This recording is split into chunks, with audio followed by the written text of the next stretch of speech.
14 मार्च 2015 की सुबह लगभग 1 बजे 6 से 8 लोगों का एक गिरोह Convent of Jesus and Mary School में घुस गया। ये स्कूल पश्चिम बंगाल के नादिया जिले के रानाघाट में स्थित था। अपराधी स्कूल की चहार दीवारी फांदकर और दरवाजे तोड़कर अंदर दाखिल हुए। उनका मुख्य उद्देश्य चोरी करना था।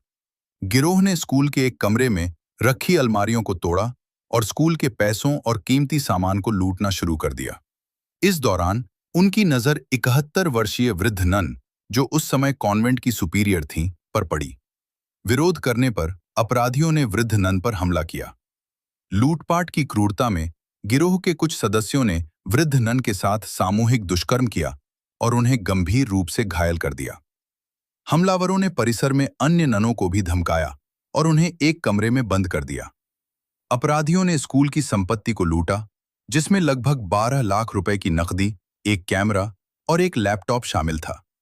नन को गंभीर रूप से घायल और खून से लथपथ छोड़कर वे अंधेरे का फायदा उठाकर फरार हो गए।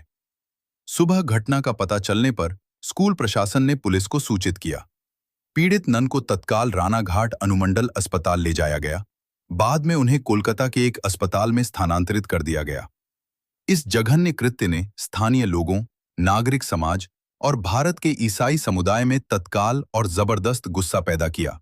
रानाघाट और कोलकाता में बड़े पैमाने पर विरोध प्रदर्शन हुए। प्रदर्शनकारियों ने सड़क जाम की और त्वरित न्याय की मांग करते हुए फांसी दो के नारे लगाए। घटना की राष्ट्रीय स्तर पर निंदा की गई।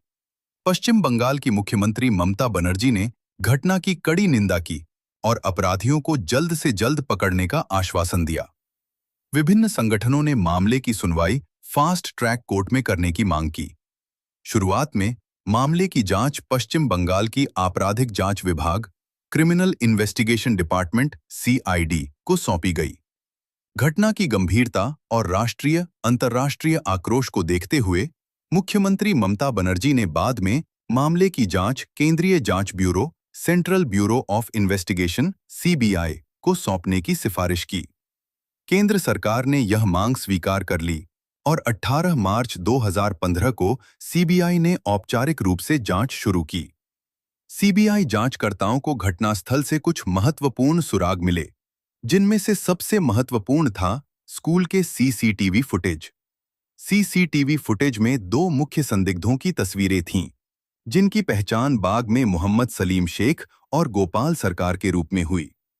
जांच में पता चला कि अपराधी बांग्लादेशी थे और उन्होंने अवैध रूप से सीमा पार की थी।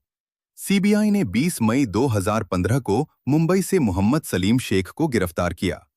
वह इस मामले का मुख्य संदिग्ध था और दुष्कर्म के मुख्य आरोपियों में से एक था। 16 जून 2015 को हावड़ा स्टेशन से गोपाल सरकार को गिरफ्तार किया गया। बाद में CBI ने खालिद अख्तर, साहबुल, मिलन सरकार और मोहम्मद खैरुल इस्लाम, जिन्हें फिरोज के नाम से भी जाना जाता है, सहित अन्य संदिग्धों को भी गिरफ्तार किया। यह घटना इसलिए भी हाई प्रोफाइल हो गई क्योंकि इसमें अंतर्राष्ट्रीय बांग्लादेशी नागरिक शामिल था, जिसके कारण भारत-बांग्लादेश सीमा पर सुरक्षा के मुद्दे भी उठे।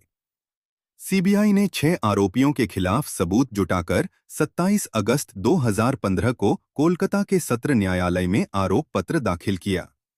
आरोपियों पर निम्नलिखित अपराधों के तहत आरोप लगाए गए थे। भारतीय दंड संहिता (IPC) की धारा 376D सामूहिक दुष्कर्म, IPC की धारा 395 डकैती, IPC की धारा 460 रात में घर में घुसकर आग लगाना या घातक हथियार से गंभीर नुकसान पहुंचाना, IPC की धारा 120 आपराधिक साजिश। लंबी सुनवाई के बाद 12 मार्च 2018 को कोलकाता की एक अदालत ने इस मामले में एक ऐतिहासिक फैसला सुनाया। अदालत ने 6 आरोपियों में से 5 अर्थात मोहम्मद खैरुल इस्लाम, गोपाल सरकार, मोहम्मद सलीम शेख, खालिद अख्तर और मोहम्मद जफर को सामूहिक दुष्कर्म और डकैती का दोषी ठहराया। मिलन सरकार को बरी कर दिया गया क्योंकि उसके खिलाफ पर्याप्त सबूत नहीं थे। 17 मार्च 2018 को अदालत ने दोषी ठहराए गए 5 अपराधियों को सजा सुनाई। मोहम्मद खैरुल इस्लाम मुख्य दोषी, उन्हें उम्र कैद, आजीवन कारावास की सजा सुनाई गई। शेष 4 दोषी गोपाल सरकार, मोहम्मद सलीम शेख, खालिद अख्तर और मोहम्मद जफर, उन्हें 20-20 साल की सजा सुनाई गई। न्यायाधीश ने अपने फैसले में कहा कि यह अत्यंत घिनौना और क्रूर अपराध था जिसने समाज के विश्वास को हिला दिया। रानाघाट नंद सामूहिक दुष्कर्म मामले ने भारत में महिलाओं की सुरक्षा, विशेष रूप से धार्मिक संस्थाओं में काम करने वाली महिलाओं की सुरक्षा पर एक बड़ा सवाल खड़ा कर दिया। इस घटना को अंतर्राष्ट्रीय मीडिया में व्यापक कवरेज मिली, जिसने भारत में महिलाओं के खिलाफ अपराधों पर चिंता जताई। इस घटना ने लोगों को सड़कों पर उतरने के लिए मजबूर किया और न्याय और अपराधियों के लिए कठोर दंड की मांग की। वृद्ध नन को हमले के कारण गंभीर शारीरिक और भावनात्मक आघात सहना पड़ा। बाद में उन्हें सुरक्षा और बेहतर देखभाल के लिए कोलकाता से बाहर स्थानांतरित कर दिया गया। यह मामला भारतीय न्यायपालिका के इतिहास में एक महत्वपूर्ण उदाहरण बन गया, जहां राष्ट्रीय और अंतर्राष्ट्रीय दबाव के बावजूद सीबीआई ने तेजी से जांच की और अदालत ने सभी कानूनी प्रक्रियाओं का पालन करते हुए दोषियों को सजा सुनाई।